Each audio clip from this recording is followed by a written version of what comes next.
hypocrisy, and especially UC Berkeley. I teach in the Berkeley public schools, and I see how privatization is tearing down not just our schools, but the students in our schools. And the way that we're seeing it, and the worst way we're seeing it, is through charter schools. Because what we see then is a lack of accountability by the state and government, because then they're looking toward private donations and private accountability, which means in the end, private ownership and influence over public education. And in the end, the charter model is just like other people are expressing already. It's putting public education on a market model and a market system, and our students are not for sale. So I want to know if every independent study that's been done around charter schools, from UCLA to Stanford, has found that charter schools are more segregated, provide less quality of education, are more unstable, and are oftentimes schools that have are too influenced by church interests and religious interests, or corporate interests, or simply the advantage of wealthy parents over poor communities. Why is UC Berkeley supporting the development of a charter school in Berkeley Unified School District? That's incredible. Given the record of charter schools in Oakland, they abuse children. In the American Indian Charter School, the principal shaved a student's hair off in front of the school as a form of punishment to humiliate him.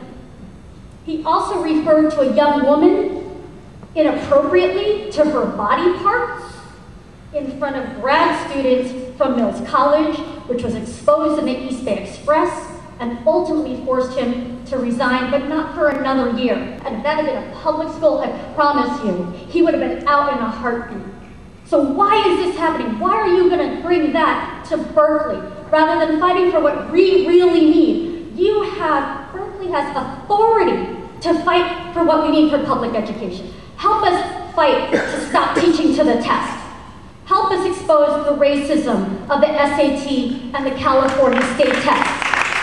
Help us show that critical thinking and not rote memorization is what's really needed, and help us show that reducing class sizes and having honest discussions about what racism really is in public education needs to be done. Because otherwise, I hear lots of good words, but administrators and Chancellor Birgeneau, your deeds do not match your words.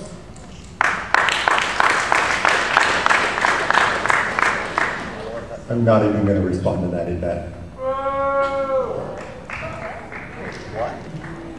You should look more closely at the charter school that we opened down in Berkeley, and I don't think you would say that it was overwhelmingly white by any means. To the contrary, it's probably beyond the ability of any single university to solve the K-12 problem in this state or any other state. We, by opening a charter school which is heavily staffed by students and faculty from the Graduate School of Education. I thought I heard you say that you're a graduate student in education here. And heavily supported by the faculty of the Graduate School of Education. We are trying to do what we can to do good with that charter school. If it is having an eroding effect on the quality of public education, I have a hard time believing that one charter school is going to do all of that. It's not about one, it's about the whole movement, and whether one is majority white or majority black, charter schools are aiding the segregation of public education, and Berkeley should not go down in history being a part of that process. We believe that this charter school is making it possible for hundreds of elementary and middle school students to aspire realistically to go to college. And some of our outstanding faculty, including, for example, Frank Worrell, have committed a huge amount of their energies to having a successful charter school and to serving otherwise education-deprived young people.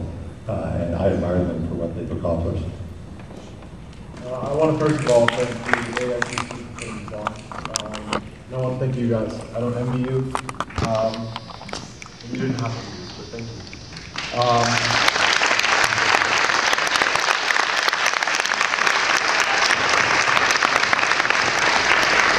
That being said, I think a lot of what's been talked about tonight is just systematic political failure. So moving forward, how is the UC, specifically UC Berkeley, going to address and turn it into a systematic political success?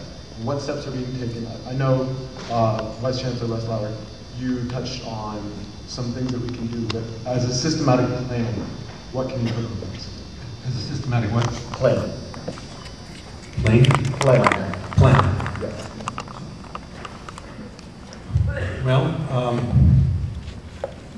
I think what we should do is post on the website what I sent to the faculty and the staff last week, which was a delineation, and there's more actually came in today, of all the activities that we and you and Office of the President are doing in the area of political lobbying and political mobilization. Over 200,000 people associated with the University of California have, or nearly 200,000, not over, have already signed up to be advocates for higher education and for funding of UC in Sacramento. That's through a website. So what we're going to do is make available to the entire student body the information that we distributed to the faculty and staff last week. And I think there you'll find a lot of the information you need to know how you can be effective. I don't know that we can stand up and start a march of 20,000 people, but that's probably not the way we would have impact anyway. It's those constant emails, phone calls, and hectoring of your legislators that's going to make them aware that you're watching. See, otherwise what they'll do is, if there's one big march, they'll say, yeah, that'll blow over.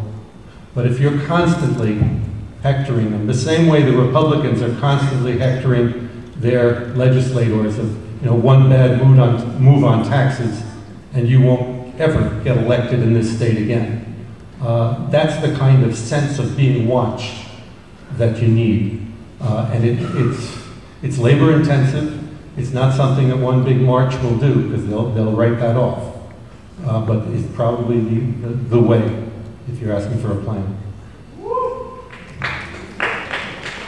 Well, I agree with that, obviously, although I do think a multi-100,000 march on Sacramento in the spring would have an impact. I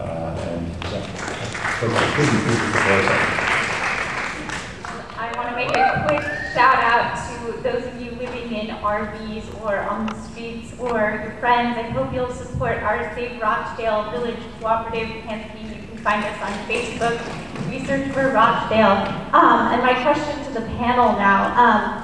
One of the organizing bodies for the September 24th protest was the General Assembly, and they came up with a list of 6 demands. And I think I and many other students want to know Chancellor Birgeneau demands or not, and why. And I'll go ahead and read them. Let me know if you need me to repeat them. 1, no student fee increases. 2, no layoffs, no furloughs. 3, no pay cuts to workers earning less than $40,000 a year. 4, full disclosure of the budget. 5, defend, do not privatize public education in California. And 6, elect regents by students, faculty, and staff. So first of all, as a matter of principle, I don't respond to demands. You know that. We know each other. So I don't respond to demands. Now, as you said, what do I think about these various propositions? Without student fee increases, the quality of education will deteriorate significantly. So unfortunately, student fee increases are required. Let's see, that's number 1. Number 2 is layoffs. Again, obviously, I wish that we had the monies to actually pay the salaries of all of our employees, but we don't, because the state removed more than $100 million, and so the money literally doesn't exist to pay salaries. We've worked as hard as we can to minimize layoffs. I think I made that clear to you, and so I think we've done a good job. I was just listening to the Chancellor of Irvine at the Council of Chancellors meeting a couple of days ago in the UC Irvine campus, which has had layoffs which are far